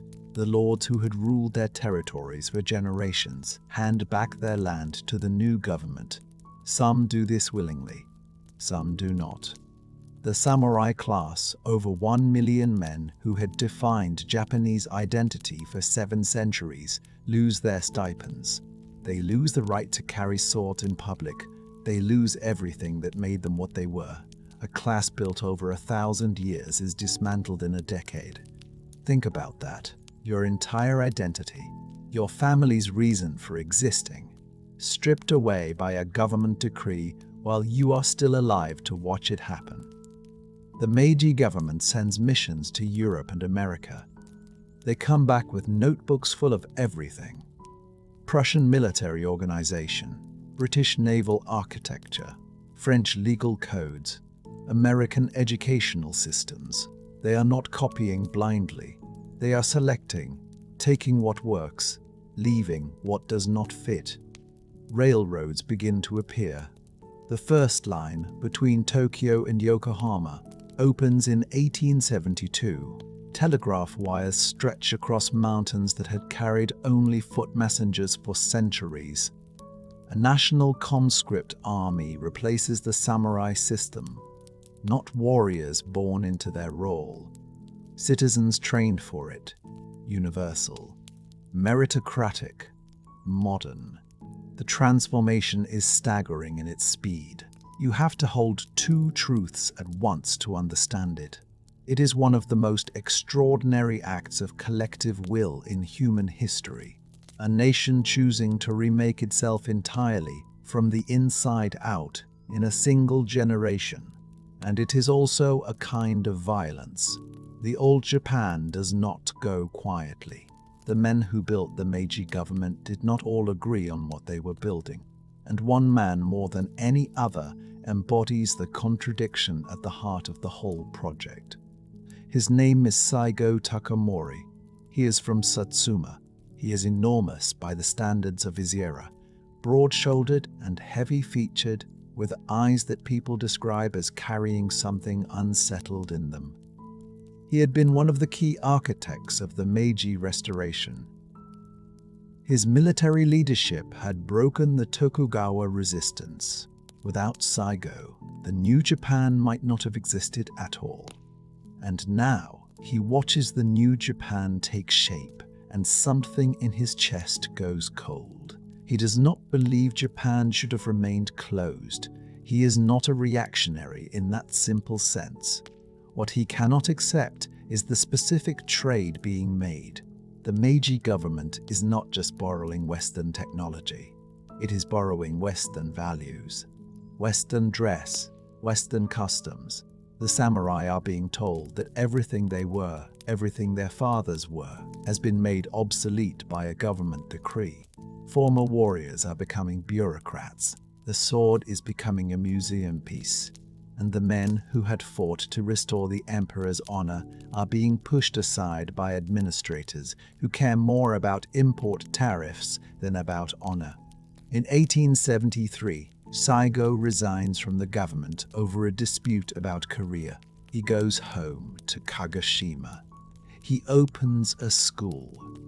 He teaches the old values: discipline, loyalty, the warrior's way. Young men come from across Kyushu to study there. Thousands of them. Former samurai who have lost their stipends and their status and purpose. They gather around Saigo, the way cold men gather around a fire. The Meiji government watches this and grows uneasy. In 1877, government agents attempt to seize a weapons cache in Kagoshima. Saigo students react. The situation ignites, and Saigo, perhaps not wanting it, perhaps unable to stop it, finds himself at the head of a rebellion. 40,000 men marching north toward Tokyo, the last great samurai uprising in Japanese history. The new conscript army meets them. Boys from farms, sons of fishermen and merchants. Men who had never held a sword in their lives until the government put a rifle in their hands. And they stop Saigo's samurai. They stop them at Kumamoto Castle, where the garrison holds for 54 days while Saigo's forces lay siege in the rain. The smell of mud and wet grass and gunpowder hangs over the hills for weeks. The conscripts hold. The samurai, for all their training and their ferocity and their centuries of tradition, cannot break a fortified position defended by men with modern rifles. The old world cannot defeat the new one, not anymore. The Satsuma Rebellion collapses over months of brutal fighting. Saigo's army shrinks as it retreats south. By September of 1877, he has fewer than 500 men left. They fall back to the hills above Kagoshima, the city where Saigo was born, the city whose harbor had been shelled by the British 14 years earlier. He is wounded in the final battle, badly. His legs will not carry him. He asks a trusted companion to help him die with honor. The companion does. Saigo Takamori, the man who made the Meiji Restoration possible, dies on a hillside overlooking the world that Restoration created. In 30 years, Japan had buried 1,000 years of history and built a modern nation on top of it.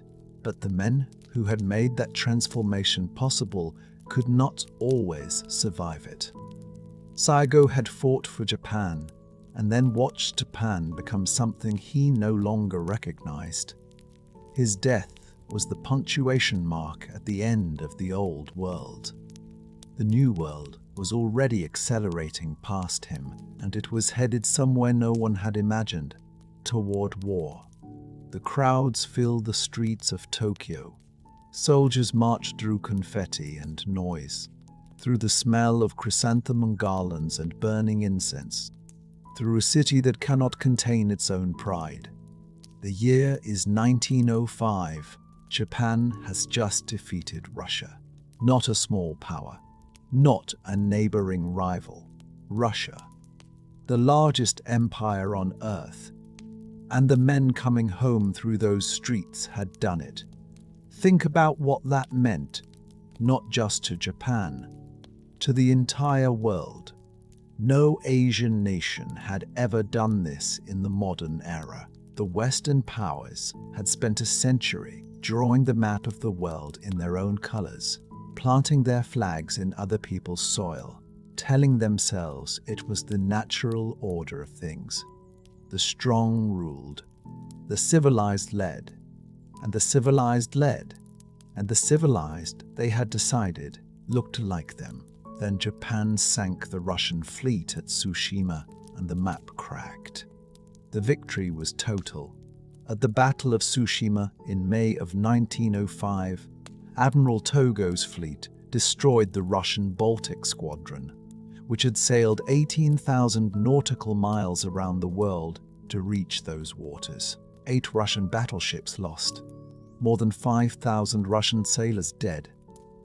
Japan lost 3 torpedo boats and 116 men.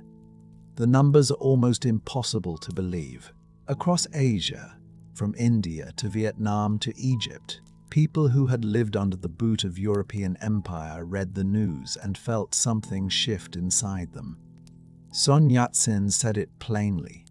He called it a victory of the East over the West. He meant it as his own. But pride is a fire, and fire, without walls around it, burns everything. Japan had been building toward this moment for a generation. It had started with the Sino-Japanese War of 1894 to 1895. China, the ancient center of the Asian world, had been humbled in less than a year. Japanese ground troops routed Chinese forces on the Liaodong Peninsula. The Chinese Beiyang fleet was nearly destroyed at the Battle of the Yalu River.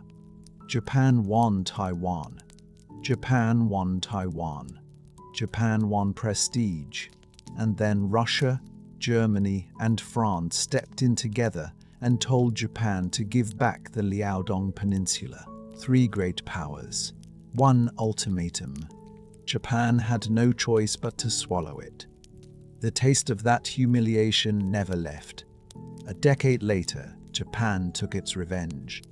Port Arthur, the same peninsula Japan had been forced to surrender, fell to Japanese troops after a brutal siege in January of 1905. The men who stormed those fortified hills paid an enormous price. General Nogi Murasuke, who led the siege, lost both his sons in the fighting. He felt so crushed by the casualties under his command that he asked permission to die by his own hand. The emperor refused. Nogi spent the years afterward building hospitals and mentoring young men, including the future emperor Hirohito. When Emperor Meiji died in 1912, Nogi and his wife took their own lives on the day of the imperial funeral.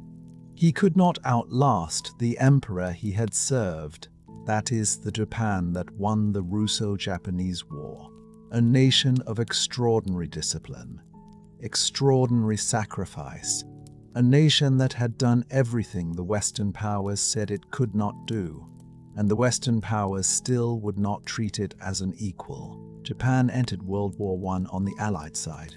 swept German holdings from the Pacific and arrived at the Paris Peace Conference in 1919 expecting to be recognized.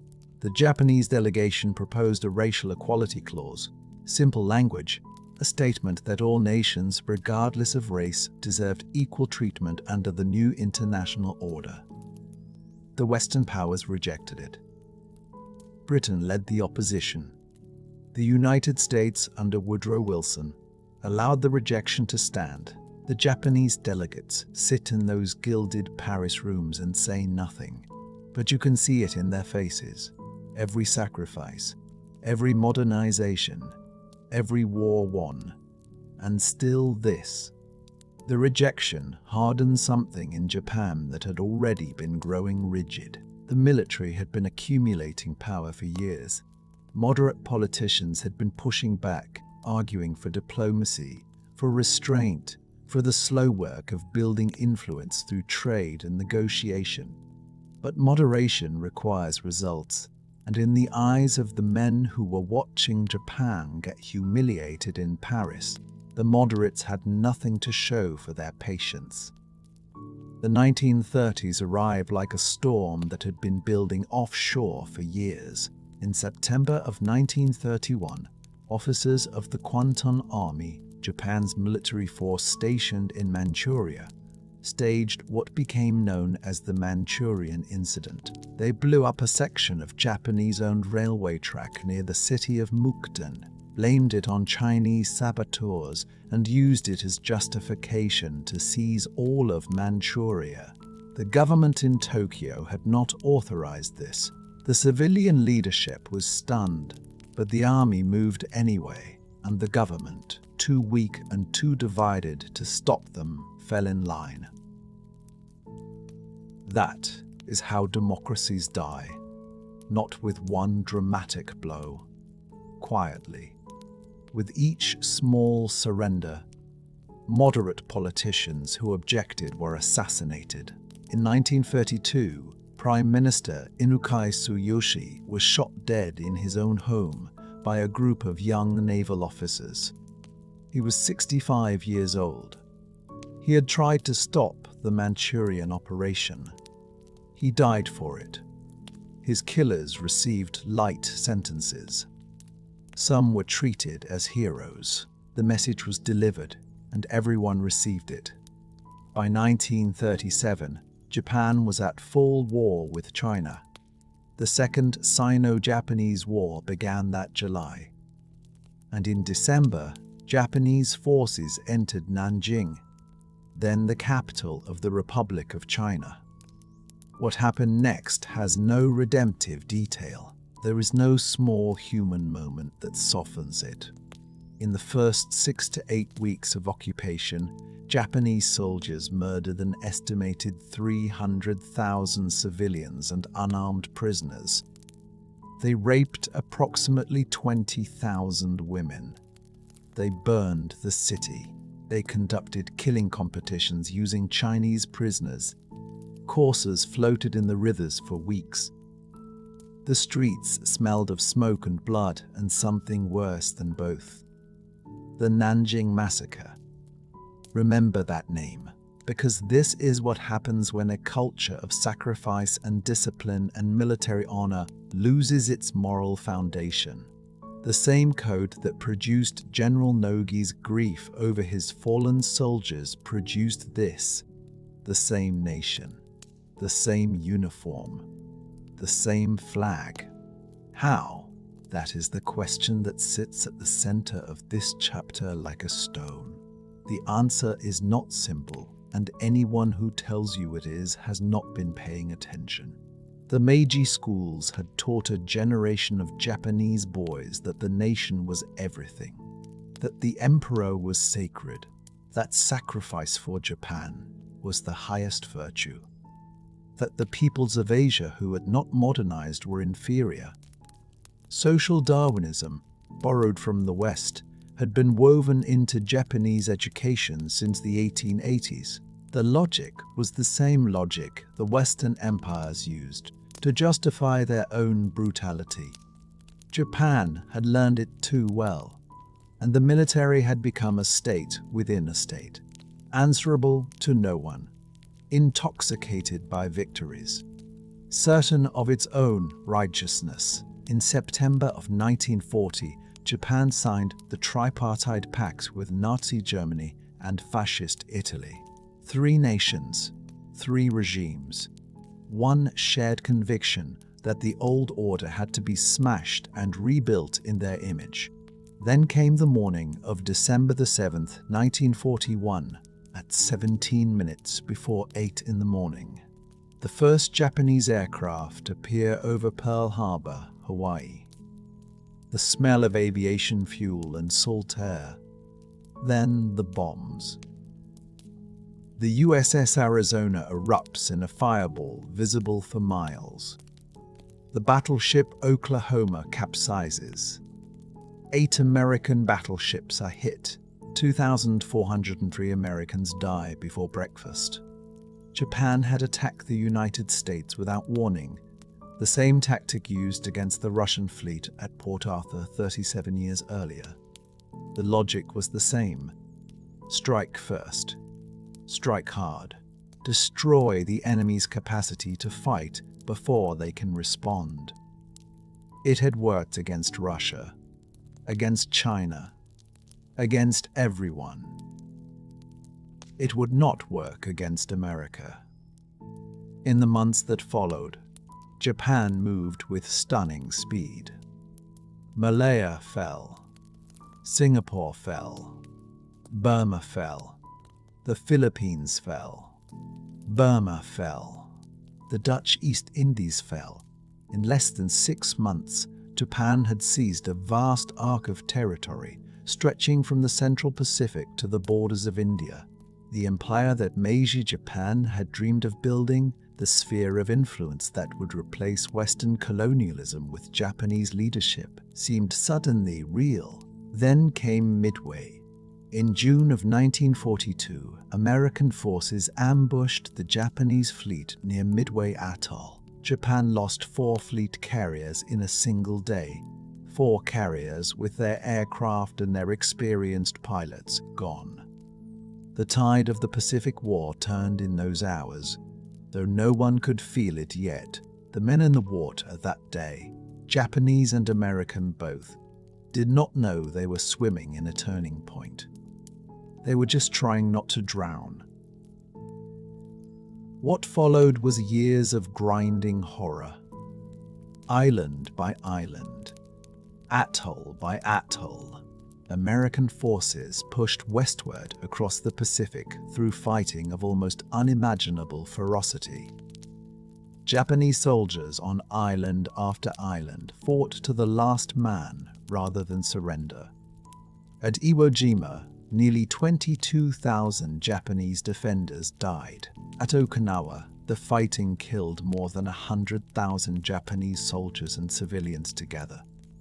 The smell of cordite and rot hung over those islands for months. The ground shook constantly. Men on both sides stopped sleeping and started simply enduring. Japan's cities were burning. American B-29 bombers had begun firebombing raids on the Japanese home islands. On the night of March the 9th into March the 10th, 1945, 334 American bombers flew low over Tokyo and dropped incendiary bombs. The wooden buildings of the city caught and spread the fire faster than anyone had calculated. 16 square miles of Tokyo burned. 100,000 people died in a single night. The air over the city smelled of burning wood and burning flesh, and the heat was so intense it boiled the water in the canals. 100,000 people in one night. And still Japan did not surrender. The military leadership told the Japanese people to prepare for an invasion of the home islands. Women were trained with bamboo spears. Children practiced air raid drills. The government used a phrase that was both a command and a threat. 100 million deaths before dishonor. The logic of sacrifice. The same logic that had made Japan strong had become the logic of annihilation. In Washington, American planners estimated that an invasion of Japan would cost hundreds of thousands of American lives and potentially millions of Japanese. President Harry Truman made a decision. On August the 6th, 1945, at 8:15 in the morning, a single American bomber called the Enola Gay releases a single bomb over the city of Hiroshima. The bomb is called Little Boy. In the fraction of a second that follows, the temperature at the center of the explosion reaches several million degrees. 70,000 people die instantly. The city center simply ceases to exist. People close to the blast are vaporized. Their shadows remain on walls, stone walls. Where a person stood, a shadow, nothing else. 3 days later, on August the 9th, a second bomb falls on Nagasaki. 40,000 people die in the initial blast. Tens of thousands more will die in the weeks and months that follow from burns and radiation sickness. The smell of the city afterward is ash and something metallic. Something no one has a word for because no one has ever experienced it before.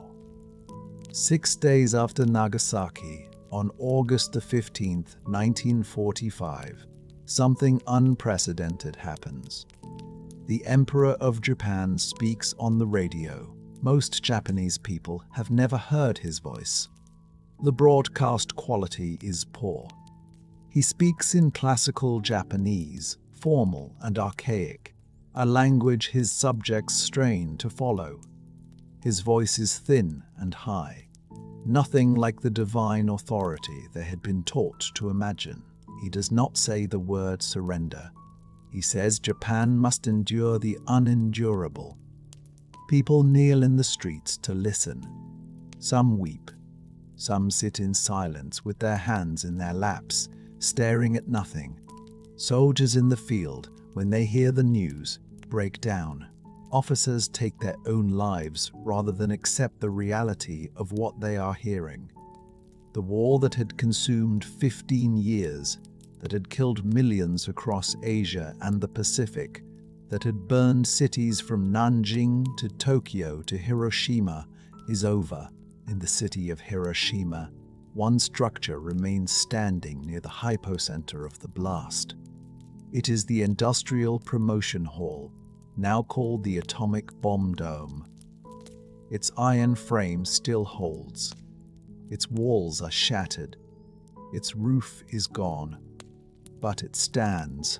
It stands in the silence after the Emperor's voice fades from the radio. It stands in a city that is otherwise flat. It stands as the question that Japan and the world will spend decades trying to answer. How did the same culture that produced Murasaki Shikibu, who wrote the world's first novel, and Matsuo Basho, who found infinity in a frog jumping into a pond, arrive at Nanjing and Hiroshima? How did the same national discipline that rebuilt Japan from nothing after Perry's black ships become an engine of such destruction? There is no clean answer. There is only the wreckage and the silence and the dome still standing. But silence does not last forever. Not in Japan. Not in this story. The Emperor had used that phrase. Endure the unendurable. And Japan would. Because from the ashes of Hiroshima and Nagasaki, from the rubble of Tokyo and the ruin of everything the Meiji generation had built and the militarists had destroyed, the Japanese people would do what they had always done, what they had done after the earthquakes, after the typhoons, after the civil wars and the foreign threats and the centuries of isolation and the sudden violent collision with the modern world. They would begin again. They endured the unendurable, and then, with a speed that still astonishes, they built it all again. Not the empire, not the militarist state, something new, something that had never existed before, Japan would become the first nation in history to rise from nuclear devastation and become a peaceful economic superpower within a single generation. Stand in Tokyo in 1945 and try to picture what that promise sounds like. The city is flat, not damaged. Flat. Women in torn clothing move through streets where buildings no longer stand, carrying children through corridors of ash and broken stone. The smell of charred wood hangs over everything. There is no glass left in any window.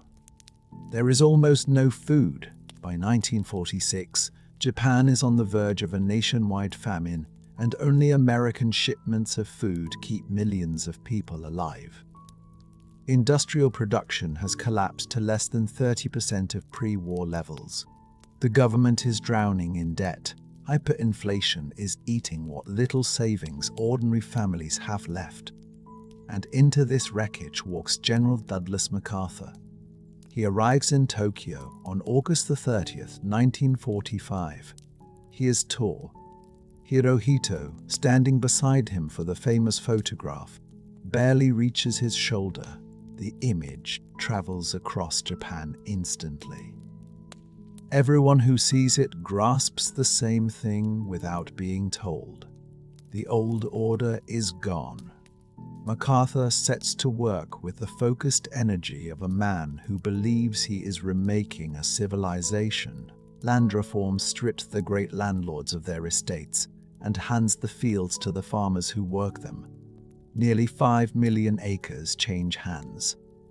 3 million peasants acquire land. A power structure that had dominated Japanese rural life for centuries dissolves in 3 years. On New Year's Day 1946, Hirohito speaks again on the radio. The last time the Japanese people heard his voice, he told them the war was over. This time he tells them something that must have felt to those crouching close to their radio sets, like the death of a god. He renounces his own divinity. The ties between emperor and people, he says, do not rest on myth. They do not rest on the false belief that the emperor is divine. He is a man, just a man. The silence in homes across Japan after those words must have been absolute. In 1947, a new constitution takes effect. Article 9 is its beating heart. Japan forever renounces war. No standing army. No force as an instrument of national policy. For a country that had spent decades building the most fearsome military machine in Asia, it is a transformation so complete it barely seems possible. Women receive the vote. Fundamental human rights are guaranteed. The Meiji Constitution, that Prussian-style document that had handed the emperor theoretically unlimited power, is gone. But democracy does not feed people, and the economy is still in ruins. Then, in 1950, the Korean War begins, and everything changes. The peninsula just across the water, which had been a Japanese colony until 1945, becomes a battlefield. American forces need supplies. They need vehicles repaired, planes serviced, military equipment manufactured at scale. And the closest industrial base is Japan. Orders flood in. Toyota, on the verge of bankruptcy, fills contract after contract for military trucks. Heavy industries that MacArthur's occupation had nearly dismantled roar back to life. The Korean War does not just save Japan's economy, it launches it. By the mid-1950s, production has clawed back to pre-war levels. Then it keeps climbing. Prime Minister Hayato Ikeda stands before the nation in 1960 and announces something almost audacious. Japan will double its economy in 10 years, not recover it, double it. His income doubling plan calls for an average annual growth rate of 7.2%. What actually happens is that the economy doubles in less than 7 years, growing at over 10% annually. The plan calls for highways, high-speed railways, airports, and dams. ICTA builds them all. Government savings flow through city banks into industrial conglomerates called kairitsu, the reformed descendants of the old zaibatsu, and those conglomerates pour capital into steel, shipbuilding, automobiles, and electronics. In 1964, Tokyo hosts the Olympic Games. The world arrives expecting rubble and finds a gleaming modern city. The Shinkansen, the bullet train, begins service the same month the Games open. Japan is not just recovered. Japan is showing off. The country that 19 years earlier had been flat with ash is now hosting the world in a city of expressways and high-speed rail. A city that smells of fresh concrete and possibility. The numbers are almost impossible to hold in your head. In 1965, Japan's nominal gross domestic product is just over $91 billion. By 1980, it has crossed $1 trillion. Japan produces more cars than any nation on Earth except the United States. Sony, guided by Masaru Ibuka and Akio Morita, is selling televisions and transistor radios and tape players to households on every continent. The cars and electronics that define the second half of the 20th century carry Japanese names. A country that had no civilian consumer economy to speak of before the war has become the engine of global consumer culture. One professor, looking back on those decades, reaches for the oldest myth in Japan's history to describe them. He calls it the greatest period of prosperity Japan had seen since the sun goddess shut herself behind a stone door to protest her brother's misbehavior. That is not a small claim. That reaches back to the beginning of everything. But here is what did not disappear in all of this. Here is what the firebombs and the occupation and the economic miracle and the westernization could not erase. Walk through Kyoto today. The No Theatre still performs, its masked actors moving with a slowness that belongs to another century. The tea ceremony still unfolds in its precise and unhurried ritual, each gesture carrying the weight of 700 years. Shinto shrines destroyed by earthquake or fire or war are rebuilt. They are always rebuilt. Manga fills the hands of commuters on the Shinkansen. Anime carries Japanese stories into living rooms from Sao Paulo to Stockholm. Matsuo Basho's frogs still jump into ponds in the minds of schoolchildren who memorize his verses. Murasaki Shikibu's novel, The World's First, is still read. The ancient capacity to take something from outside, to examine it, to dismantle it, and put it back together in a way that is unmistakably Japanese, has not weakened. It has found new forms. Then the Earth itself reminds Japan of what it has always known. On March the 11th, 2011, at 2:46 in the afternoon, the ground off the Tohoku coast moves. It moves with a force that makes it the largest earthquake in Japan's recorded history. The shaking lasts nearly 6 minutes. 6 minutes. Stand somewhere and count to 360. And try to imagine the ground moving beneath you for that entire span. The wave that follows is 40 meters high in places. It travels inland at the speed of a jet aircraft. It takes everything. Towns vanish in minutes. Nearly 20,000 people die. The cold water smells of salt and diesel and destruction as it recedes, leaving a landscape of flattened foundations and overturned ships sitting in fields where houses used to be. And then the reactors at Fukushima begin to fail.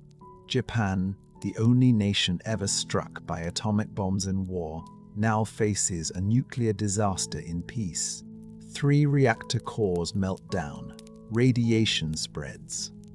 150,000 people evacuate an exclusion zone around the plant.